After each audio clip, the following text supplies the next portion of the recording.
Throughout the civil rights movement, women's rights were fought for and gained through hard work, determination, setbacks, and the drive to gain what women deserve. During the civil rights movement for women, there were many key historic figures that helped to fight for the rights that women deserve. For example, Betty Friedan worked throughout her life to gain rights for women. She was born in February of 1921 in Peoria, Illinois. She later graduated from Smith College in 1942 with a psychology degree.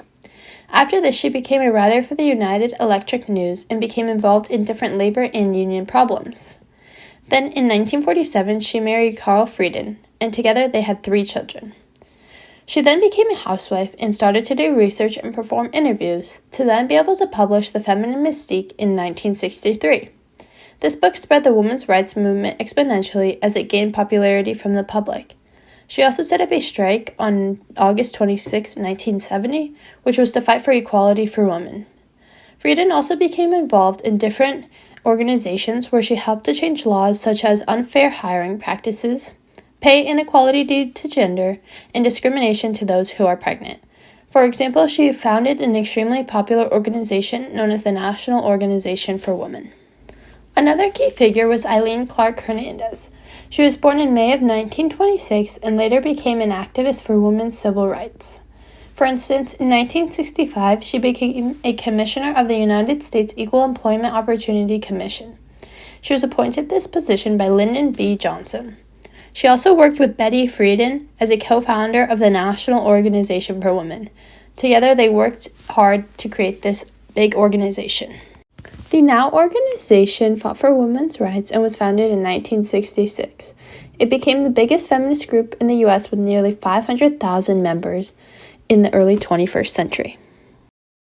They worked to argue for state equal rights amendments and had success on the state levels. At the urging of Esther Peterson, director of the U.S. Women's Bureau, President Kennedy created the President's Commission on the Status of Women in 1961 to evaluate and make recommendations to improve each aspect of the status of American women. The panel, featuring Eleanor Roosevelt, helped provide the country with visibility of the issues that women constantly faced. With Kennedy's support, he stated that he hoped the commission would indicate what remains to be done to demolish prejudices and outmoded customs which act as barriers to the full partnership of women in our democracy. Through all of these efforts, the Equal Pay Act of 1963 was passed, and President Kennedy stated that it is a first step which affirms our determination that when women enter the labor force, they will find equality in their pay envelopes. The National Organization for Women, also known as NOW, was formed in 1966. The group argued that the time has come for a new movement toward true equality for all women in America. In 1968, NOW issued a Bill of Rights which put forth its demands to ensure women were placed on an equal footing with men. This Bill of Rights called for an adoption of an Equal Rights Amendment to the Constitution which prohibited sex discrimination and demanded equal education, job training, and housing opportunities for women, and repealed laws limiting access to contraceptive devices and abortion. In events that gained national attention, protest organizers targeted the Miss America pageant. The New York Radical Woman issued a press release inviting women of every political persuasion to the pageant site the day of the contest. They protested the image of Miss America because it was an image that oppresses women in every aspect. The protest featured a freedom trash can into which women could throw away all objects representing women's oppression, such as bras, curlers, wigs, and more. Women's rights are still of much concern to our modern world. Roe v. Wade was a legal case in which the Supreme Court ruled 7-2 that restrictive state regulation of abortion is unconstitutional. However, recent Supreme Court justices have decided to overturn the monumental case, deciding that it was up to each individual state to decide their own rules and laws on abortion. Recent studies show that approximately 50% of states are most likely to prohibit abortion. However, this creates conflict for those living in the state and oppose the decision.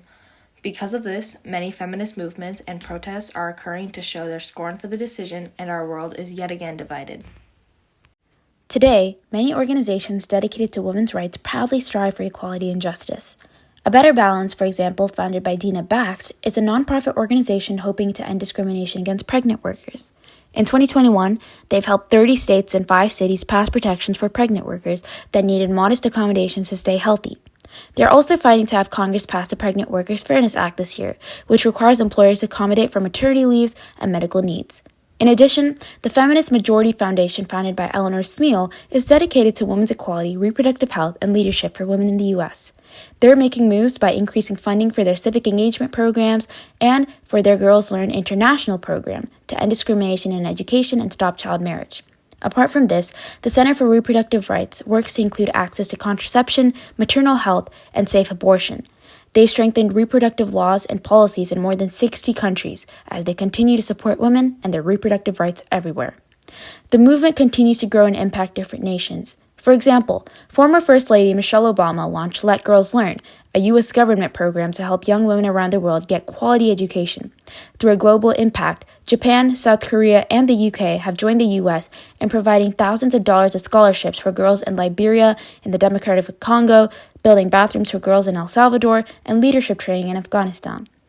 The battle continues to be a struggle for those fighting on and off court, however. In the Women's National Basketball Association, players lose half their salary when on maternity leave, in addition to having no mental health professionals after postpartum.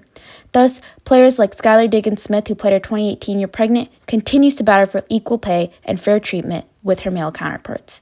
The women's suffrage movement has been a continuous battle since the 1900s to the 21st century. They continue to fight for their equal rights, protection, and justice. Though much progress has been made, the fight for rights is far from over as women continue to break gender stereotypes and do what was considered the impossible.